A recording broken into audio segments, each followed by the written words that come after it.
Hey, Justin, welcome to Keep What You Earn. Thank you so much for having me. We basically shot a podcast episode before we hit record, but let's I see if we can keep the know conversation going.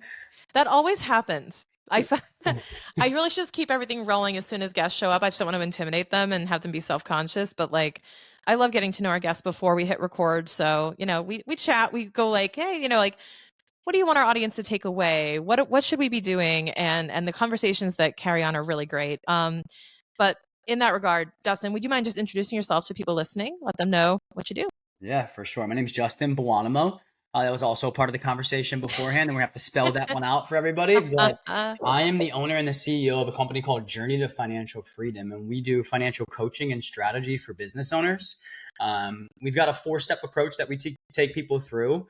That if followed and implemented by any business owner, it can really lead to great results, not even just in their finances, not even just in their business, but in their life in totality. And so you and I were talking beforehand, what do we want people to take away from this? And the biggest thing is our company slogan is money is the tool, freedom is the goal, and it's impossible to live your dream life if you don't have your finances under control. But the good news is it's not as hard as the financial industry has made it sound. And so I'm really excited to dive in here today. Yeah, and you're in the right place for that because that's truly what we believe. Our mission at Keep What You Earn Co. is financial information should be a source of inspiration, not intimidation. Mm, So it should trigger ideas and growth and thought, and not stress and shame and embarrassment. so good. So that's a big part of our why, and I know that we're going to align on that. So, you told me a little bit about it before we hit record, and I really want to share the story with our listeners. I was saying, it fascinates me whenever someone doesn't come from a financial background, like Mhm, from, we'll say, college or high school up. mhm, mhm. I love that when they fall in love with it later in life, Yeah. Yeah. later than that. But could you just tell us how you became, financially passionate, Yeah. and what that looked like for you? Yeah, absolutely. I definitely didn't come from financial literacy or good financial management. I gained my passion from watching in my childhood things that I didn't want to embody as I got older. And so at age 10, my parents filed for bankruptcy for the second time. Right. Wow. And because of that, it was a few more things that added up to this, but because of that, they got a divorce. We lost our house, and I watched both of my cars get repoed.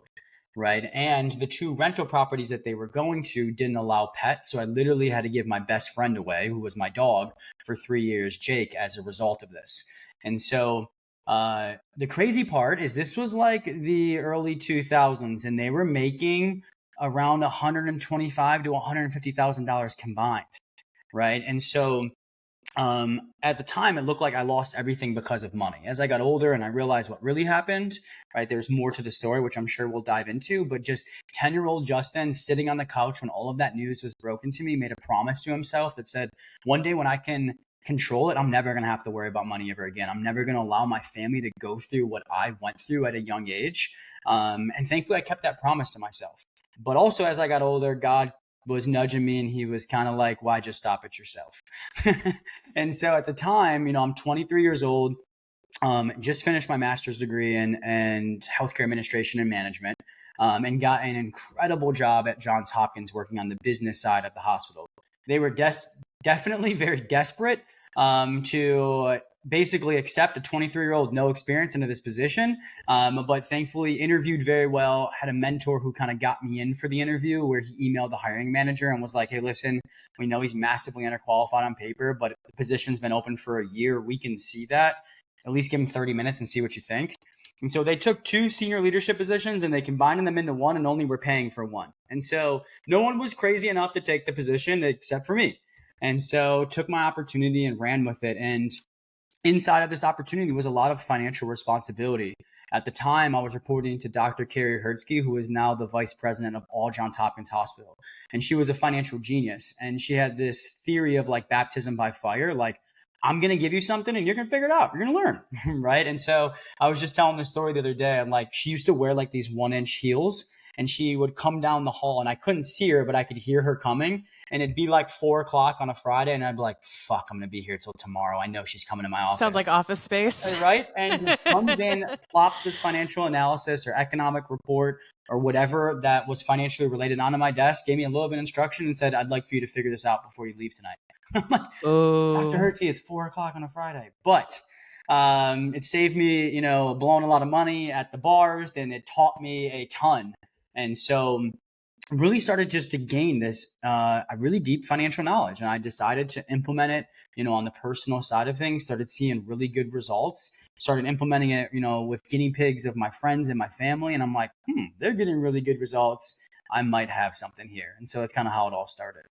Yeah, it kind of permeates because you start to see the results and you want to share it with other people. And I think that's a mark of a good teacher and a good, somebody who's in like the coaching or consulting spaces. Like, I have new information, I can't wait to share it. I love that mentality because it's kind of like instead of keeping it to yourself and saying, "Oh, I'm going to get ahead," I want to lift everyone up with me. I want to, create the rising tide that lifts all ships. Like, let's share this information with everyone because maybe were you inspired by the fact that I didn't know this growing up? Like, I need to spread the word about this. Like, I wish I knew this sooner, right? 1,000%. I was like, why doesn't everybody know this information? And if they do, life would be so much easier. I just figured out through my own experience, childhood and adulthood, that the majority of people's stresses and anxieties in life are strongly correlated to finances, whether they realize it or not. And the majority of those financial stress and anxieties are unnecessary, they're avoidable. Right. And Yeah. so I wanted to make it my mission to help people avoid unnecessary stress and anxiety around money, and also not miss out on the mass amounts of opportunity that not knowing these things, ends up causing. Yeah, and you mentioned about your parents that had declared bankruptcy. Can we unpack that a little bit in terms of did they ever really address it with you or tell you what was going on? Like, now, you just told me that they were going through bankruptcy, but what did that look like for, say, the 10-year-old Justin who Yeah. maybe didn't understand what that meant or couldn't piece the pieces together? Yeah, it actually felt like it all happened at once. Like there was just this sit down on the couch and we're going to tell you everything in one sitting. Ooh, And so it felt that's when everything was at its worst. Like that's when everything was finalized. And so it just felt like at one moment the carpet was ripped out from underneath me, and my life had never been the same ever since. But I was starting to get a little bit of an idea because I'll never forget this. My mom is the sweetest woman in the world, but one day I picked up the phone and it was a debt collector calling. And they had basically provided a little bit of information about what they were looking for. So I was like, that's interesting. And my mom saw me pick up the phone call and she freaked out on me. She's like, don't answer the effing phone. You cannot answer. There's these people that are calling. And that's like was a couple of weeks before they sat me down on the couch. And so I always say it like really does impact my money story, right? I walk around though being very successful and God blessing my family and I and my business so much, and we're very financially stable. I still have this underlying wound that like any day now the other shoe is going to drop, right? And so that's kind of how it happened, and still kind of impacts me and lingers to this day. that's so interesting. And then have you also dealt with people in your client base and your roster and like folks that you've worked with that are going through something similar to what your parents went through? Is that bringing up other emotions too?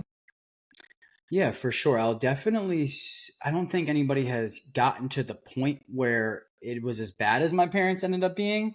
Okay.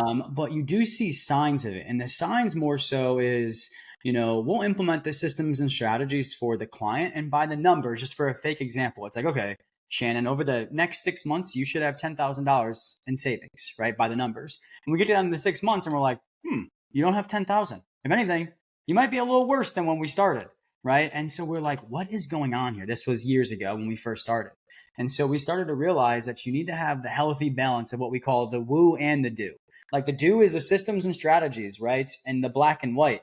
But we end up getting a lack of results at the end of that 6 months or whatever the timeline is, because people never really address the internal beliefs that are causing the behaviors which then form the reality. And so, not the exact same thing I saw with my parents, but I do see a lot of very talented people, a lot of high earners, a lot of good people come to us with some serious financial struggle or lack of progress. And I think they also get relief. And we're like, I promise you that your lack of progress is not your fault, but it is your responsibility to take care of your future. Right. And so we hopefully get to people, point being, before they file the bankruptcy, and we can correct the problems and then have them have prosperity from there. And what are your thoughts on like the division? I call it the division between information and implementation, Mm. where the problem resides, where they're not financially informed, Mhm. or they're not implementing what they know is true. Much like, you know, nutrition growing up. If you seem like you're about my age, like the food pyramid, what a freaking lie that was. Right? And I was like, that broke my heart. Where I was like, wait, we're not supposed to eat a ton of bread and never touch butter. What's happening? Right. And Right. Right. right, and it's kind of like financially, I feel like was the same type of thing with education. Was it was kind of hush hush, and we talked about this before, like I think it was on purpose, but there's a lack of information that's reliable, but then there's also the lack of implementation, where we all know broccoli is good for us, but we don't eat it. You Yeah. know, we all know what we're supposed to do, but you know, it's a lot Mhm. easier to do the cheat codes. So like where would you say you typically find people from that information versus implementation divide, and where they're really lacking? Such a great question. So, um, what I have found is that our reality is a direct correlation from our behaviors. Our Hmm. behaviors come from our beliefs, and our beliefs were formed from our traumas and our experiences in life. Right. And so when you start to address things at a belief level is when you start to get real sustainable results from an implementation standpoint. And so, you know, you mentioned fitness and or nutrition, excuse me. So think about the fitness and nutrition industry, right?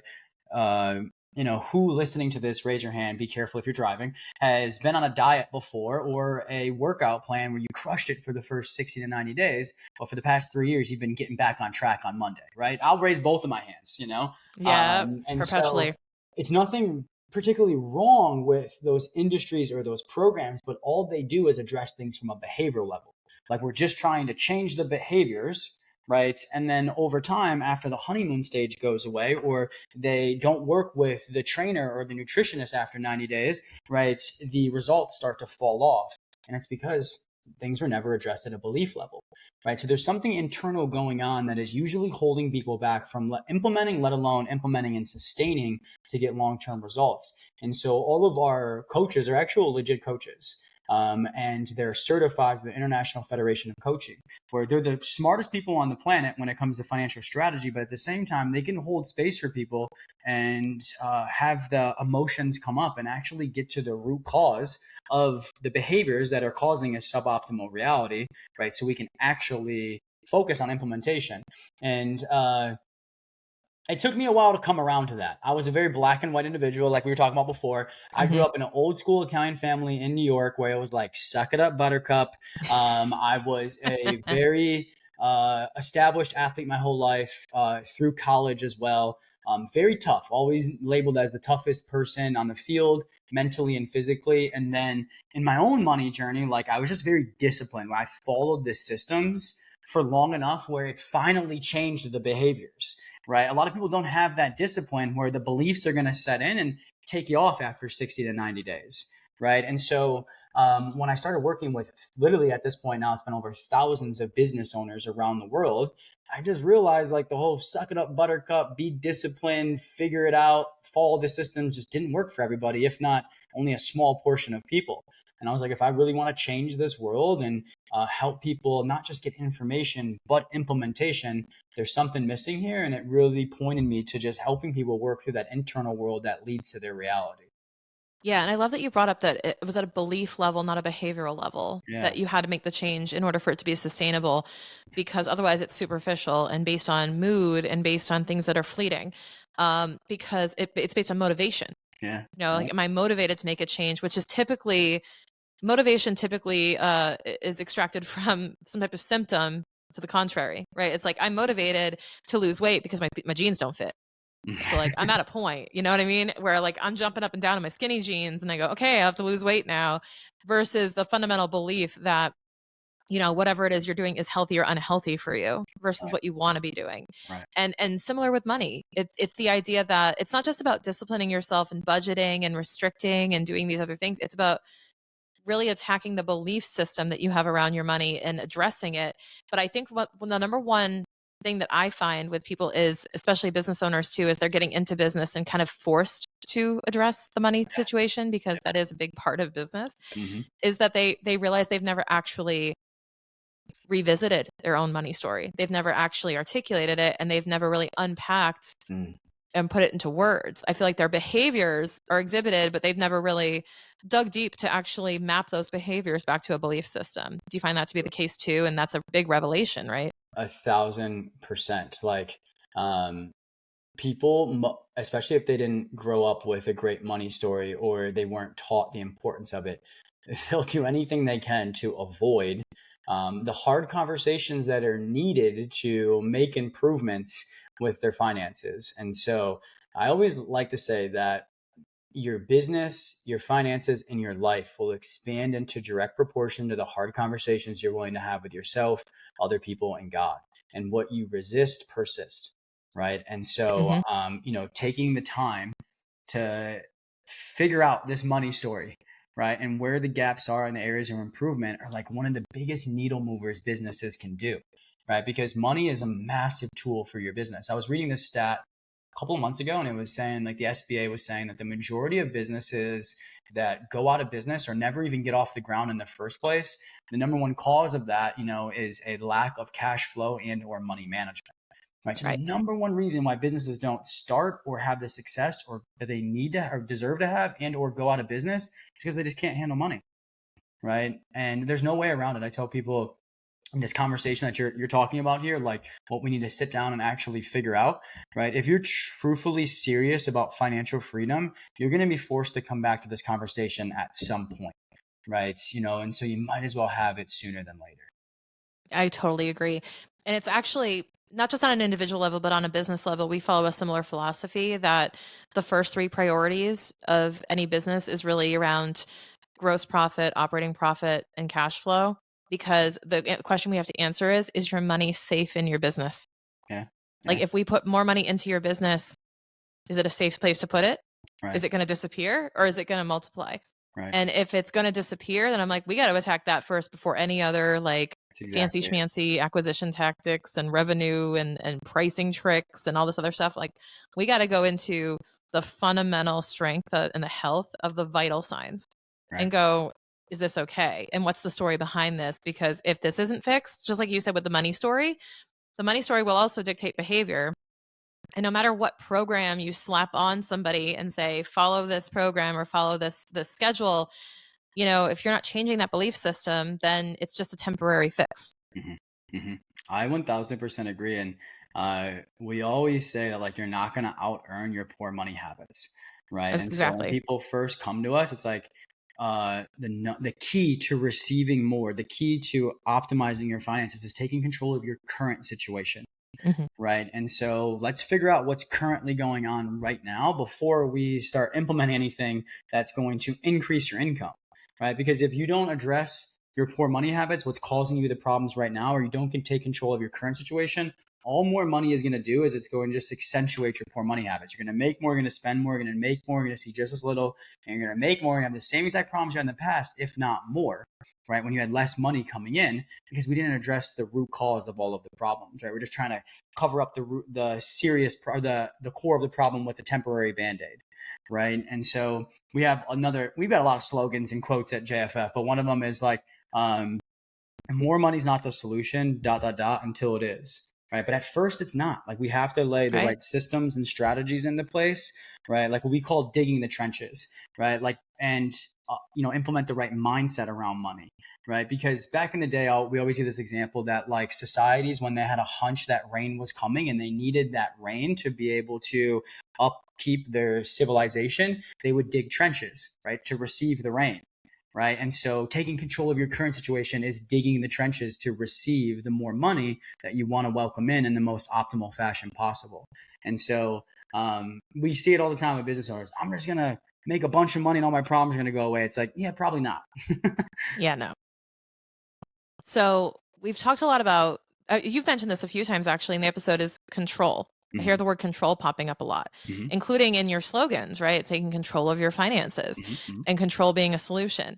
But I think this actually has to be said out loud that people are relinquishing control of their money Yeah. willingly, constantly. Yep. And I see this with hiring professionals. I see this with, like they hire us as CFOs or they hire a coach or something and they're like, it's your job to care about this. I'm out. You know what I mean? They like Mm, hand you the keys, jump in the trunk, shut the door, and like don't care where we end up. Just take me somewhere. And like I don't want to look out the window.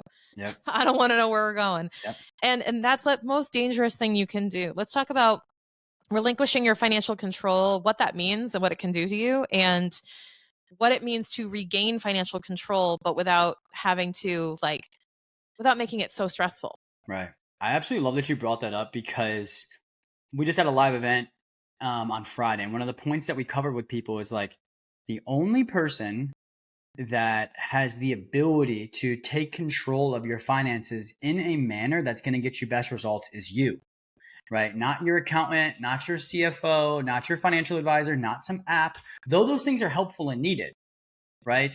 The only person that has the ability to take full control and responsibility over your finances to get you best results is you, right? And by delegating, right, and out of sight, out of mind, all you're doing is it's just an avoidance strategy, right? And I know not from my finances, but from my marketing, right? I did this for years. I didn't like marketing. It was confusing to me. It challenged me. It was just like, there's so much gray area there. And like now I just call it a 9-letter word for test, right? And so I hired this full-blown marketing team, spent so much money on marketing, right? And was wondering why we weren't getting best results. And it's because the person who needed to be involved, not full control, but involved to a high degree, wasn't.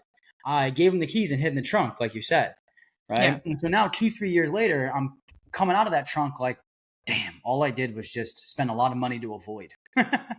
Yeah. And so I think it's your money. It's your business, right? And money is like oxygen to your business, right? And so you're not going to hold your breath, right, and avoid oxygen in life and think that you're going to live, let alone get best results. So why do it with your business? And so I'm 1000% with you. Utilize the resources, but remember the resources, right? You're the person that has the most control and responsibility to get you best results in your finances. And I mean, like to your point before, it starts with addressing those belief systems and not just, following the orders or doing what people say. I also feel like it's an avoidance strategy because it can allow you to assign blame to others if something doesn't go right. For sure. For sure. When you first talk about your finances, right? When you're trying to do better, like that first initial conversation, maybe even like the first 90 days, right? Really all you're talking about for the most part is just your inadequacies, which is a hard conversation for people. That's why I avoid conversations with my wife, you know what I mean? Around like, how can I do better? Like I constantly avoid those because if you think about it, it's just a conversation of your inadequacies, Yeah, it's right? inviting criticism. It's exactly what it's doing, right? And it's uncovering old wounds and it's triggering, right? But again, what you resist persists. And so I've definitely found that in many areas in my life. And so you're 1000% right. And I just tell people, again, like I said earlier, if you're serious about financial freedom, these are conversations, right? And tasks and opportunities that you're going to have to come back and visit at some point. We might as well get it out of the way sooner than later. Yeah, exactly. But also, like, we don't have to make it sound like it's a root canal. We Yeah, can, get it out of the way. It's more like, how could we actually start embracing this as an idea of something that's productive and moves us toward our goals as opposed to something that is getting in the way of something else? right, Like, right. we should be looking forward to having these conversations, not to be excited about it like day one, but we want to be moving in that direction to start associating it with the positive outcomes that it produces and not just the pain of having to go through it or the work that it takes to put in. For sure, for sure. And on that note, um, you know, a quote that I love is like, when it comes to finances, you have two options. It's either the stress of addressing or the stress of avoiding. You might as well pick the one option that has a return on investment. Right. Yes. And so, and it doesn't have to be that hard either. And I think looking forward to it because of the opportunities that it brings, like you said. And so, we just choose our heart in life. Yeah. And, when it comes to finances, like once you start to get into it and start to have the conversations, you start to realize what you feared wasn't really actually that big, wasn't really actually that serious. And it gets better as you go. Like it's not one of those things where it's like every time you talk about it, it gets worse. It's actually the more you talk about it, the more you address it, the better it gets. And especially if you have a safe, trusted person. I love the quote too as well. I'm over here just quoting all day long, but it helps with finances and it helps with business. And so the more you talk about the darkness and safe spaces, the less control it has over you, right? The Mhm. better it gets. And so I completely agree with you with what you said. It Yeah. shouldn't be looked at like this big scary task, though you want to align expectations, but at the same time, it's like once you have that initial conversation, like it just starts to get better. It's kind of like when we were in college and we just were resisting this essay that we had to write. And then we went to the library and wrote the intro paragraph and we were off and running. And we're like, why did I just stress about Yeah. this for the past 2 weeks? I should have just sat down and started typing, and I'm actually enjoying the progress that I'm making now. Yeah, but like I just gave up 2 weeks of my life of enjoyment with this thing looming in the back of my mind. It's a total procrastination tactic. Exactly. And the way I put it to my folks too and my memberships and my clients is, when they're struggling with this, like I'll give you an example. We had a client that got a letter from the IRS in the mail. Talk about a trigger, right? Hmm. Letter from Hmm. the IRS, like, oh my God. And she got it. And I said, can you just like send me a picture of the letter? You know what she did? Hmm. Sent me a picture of the closed envelope with the No address way. on it, like not the letter, a picture of the clothes. I go, what do you think I meant? Really? Like, what do you think I meant? And Yep. I'm like, I love the literalness of this, but this isn't helpful. I need the letter. And she's like, I don't want to open it. Can I just mail it to you? And I'm like, whoa, okay. Here's the thing. And what's so funny about that is like we're gonna open it together on Zoom. And Yeah. it's gonna be fine. It's gonna be fine. Hmm. A lot of money story stuff going on. But here's what's interesting. We opened it up and it was like, we have processed your change of address. Thank you. Mm. Wow. So it was just a simple informational letter. And this person dedicated so much energy, stress, my time, her time, into investing in this thing that was absolutely nothing. And I said that this is what I told her. I said, listen, letter from the IRS, whatever it is, whatever your version of this is, it's like it's a monster under the bed. Exactly. It will always be a monster that lives in your closet or lives under the bed. It will always be that. The noise you hear will always be a monster until you go look at it Hmm. Hmm. and you realize it's a mouse. Yep. Or you Exactly. realize it was just like a board that was swaying or the curtains a certain way. Like when you're a kid, you're afraid of every little thing because what it could be. Hmm. Because you always go to the worst thing, the scariest thing. And then you realize it's nothing. And you're like, oh, Yeah. I was like scared of that. That was stupid. Yeah. Yeah. And that's like every single IRS letter, every single thing is like, it's not a big deal. Hmm. Hmm. And I always say, if you're gonna make up a story, it might as well just be one that serves you. Right. you know and so yeah, a lot of people spend so much unnecessary time, energy, and even money, whether they realize it or not, by avoiding their finances and avoiding what they think is this huge massive mountain when it's just a step or two up a hill. Yeah, exactly. And it's not and here's the thing I want to correct for is like we're not minimizing your emotions Absolutely or not. minimizing or invalidating the fear that you feel. Mhm. But in reality, it's not invalid, but we're telling you that you can make an alternative choice, For sure. right? For sure. Like their emotions and how you feel is, I'm happy you brought that up. We're definitely not being insensitive to that. Like, sometimes with my calls and my clients for the 60-minute meeting, that's all we're talking about are their emotions, right? Because they Mhm. are valid, but effective, a different conversation. Right. We can choose to validate the emotions and say, I understand why you have that emotional response. Let's talk about it. Hmm. And figure out why, because then you can take its power away. Like you said, you shine a light on it and it takes away the darkness's power. And you start realizing that when you start putting those reps in with the muscle memory of, well, the last time I opened this letter, it was nothing. So I bet it's nothing again. Hmm. And now you're kind of conditioning your own belief system to be like, this isn't a big deal. It's never been a big deal. I don't know why I thought it was a big deal. And I don't know, for you, Justin, especially growing up, in the circumstances that you did with your parents, I'm curious.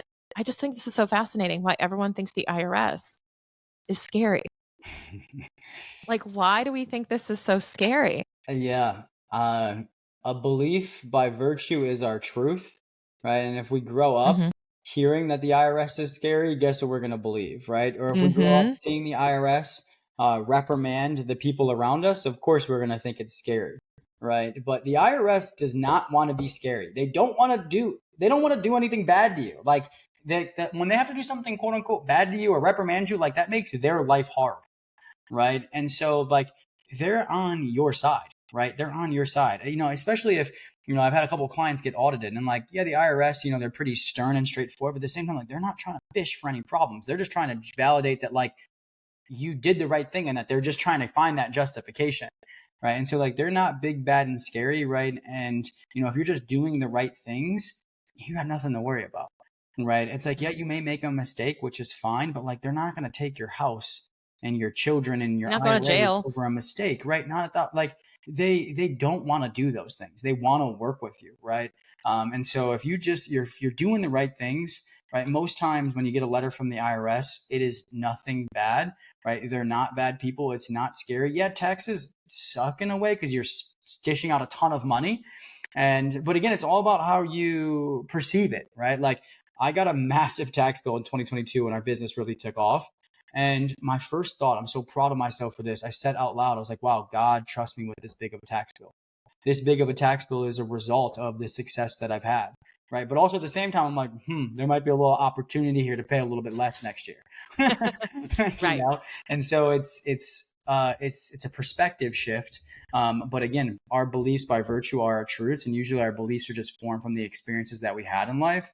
And it's kind of like money in totality, right? People, when they say money's bad or evil, it's like, no, it's not. It's a piece of paper or a piece of plastic, right? Yeah. See, that's meaning you assign to it and what you use it for. 1,000%. So, yeah, I think it's a great question. It's the IRS. Most times when people view them as bad, is because them or somebody close to them had a bad run-in with the IRS, and it has nothing to do with the IRS, but instead the person that just didn't do what they were supposed to do, if you will.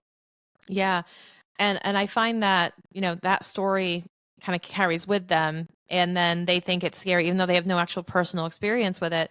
Uh but it's one of the funniest things was I was on the phone with IRS agents like the whole pandemic, and these are like Midwestern employees working from home with kids Yeah. screaming in the background, just Yeah. like you. And they're like, I really don't want to do this. Like, I really don't. They don't have any interest. They want to be flexible with you and they want to work with you. They want everyone to walk away happy to some extent. I Right. mean, they're going to take your money, but like, they don't want to do damage to you financially. They want to work with you. They want to come up with payment plans. Like, there's so many options. All right. So, I just want people to know that, like, as we're talking about this, I know part of that money story is a lot of fear around entities like the IRS, and the FTB is another story. I'll just claim that one. Like, kind of afraid of them, Yeah. Yeah. but the IRS is actually really flexible, and there's actually a lot of humanity in this as well in money. I think that we're also disassociating, like you said, what you mentioned before, like what the financial industry wants you to believe and why they're gatekeeping this information. Mhm. I think they also, to some degree, want you to fear them a little bit. Do you agree? Yeah, because if you fear them a little bit, then I don't want to say you're gonna hire them for their services, but your people hmm, people are moved and purchased through emotions, Hmm. right? And the easiest one to elicit is fear, right? I'm not. Maybe I'll go down this rabbit hole here, but if you think about like the church system, the Catholic Church, and again, I'm Hmm. a believer. I love God. I don't want to offend anybody here, but historically, the Catholic Church has motivated people through fear.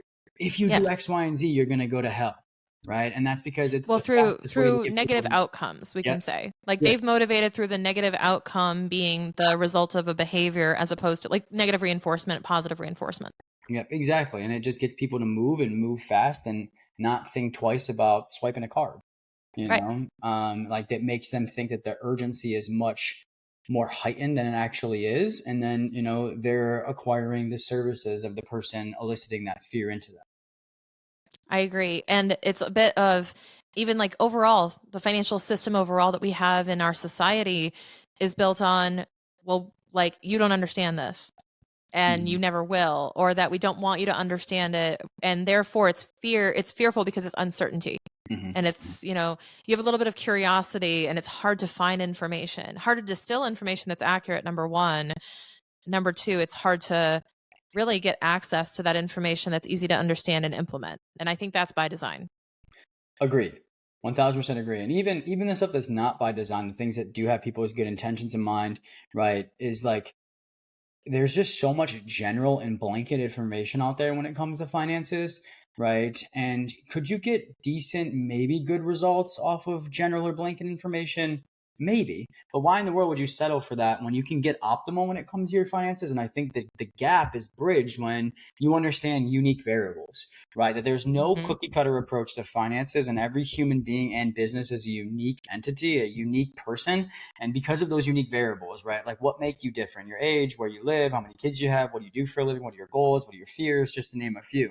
Those must be considered, right? To then create optimal strategy to get optimal results, right, for somebody when it comes to finances. And so my point of saying that is like even the good information out there, quote unquote, right, is still misleading and confusing because it's general and blanket. It's like, dude, you're a It's still 60-year-old nuanced. dude who grew up in a different era than me, and you're putting out a YouTube video, and there's just no similarities between me and you, but you're giving me this advice. And expecting me to implement it if I even understand it in the first place and then get best results, it doesn't really add up. Yeah, and I've always said too, like there are some things that are good advice, but it may not be the best advice for you. Yeah, absolutely. And there's a difference between that. Like there's a lot of good advice out there and I support a lot of these creators. Like I'll give you one example. A lot of creators are saying like the best place to put your money is like low cost index funds. Hmm. I'm like, that's not a bad idea. It's a low risk strategy. But then I look at, well, what are the cash flow needs of the person and what should we be really thinking about in terms of priority? Do they have credit card debt? Yeah. Do they have other needs? Do they have a family? Do they have big bills or any other debt to pay off? And there's so many other variables that go into, is that a good decision for me, even though that is a good habit? Let's say, is it the right thing I should be doing? Spot on. And we always say that with our clients. It's like we want you to understand not only what goals make sense for you to go after, right? But also cadence of accomplishments. Like meaning like, okay, what should we be going after first, second, and third? And what can we run Hmm. in parallel? For example, like if you've got goals to fix your credit and buy a house, we should probably fix the credit to then optimize the home purchase process second, right? Right. But if you have goals where you want to make more money and save more money, right? We can maybe run those at the same time. And so you're exactly right, right? Just, yeah, good habit, good strategy. But does that make sense for the unique human in business that's hearing? Yeah. The who and the when. Yeah, Does it make sense for me? Does it make sense for me now? exactly. So, Because it also could make sense for you, just not now. yep, 1,000%. So many variables. And this is why financial advice is so hard to teach. This is why we struggle. Right. This is why it's really hard. And this is why you guys hear a disclaimer at the front of every episode because it's really hard to give blanketed advice, share information. And I think a lot of finance professionals or experts are really hesitant to create Hmm. because they're afraid of, well, what if someone implements this and it's not right for them? To some extent, this goes back to your point before, Justin, where about being in control of your own decisions and your own, finances, is you are the only one being able to choose what you want off this buffet of advice. Right. What is good for you? And you might be allergic to a dish on there, even though it's delicious. Hmm. You have to take ownership of being like, I shouldn't have that because I personally know that's not good for me. Right. But I don't expect the chef to know that. Right. It's Right. just the same way. They say like any allergies, anything we got to know about. You don't expect the chef just to know this without you telling them. Don't expect your accountant or your financial professional to know your goals unless you've articulated it. For sure. I've never heard that analogy before with a chef, but it's spot on. It's Yeah, it's like spot on. it's your responsibility to tell them Hmm. because you're the one who knows, and we wouldn't expect them to know otherwise. And I think that is a key area of I have a nut allergy, so I know that this is why I use that because I've always had this responsibility to like sit down and go, hi, I have to tell you something. Hmm. Hmm. Before we move forward.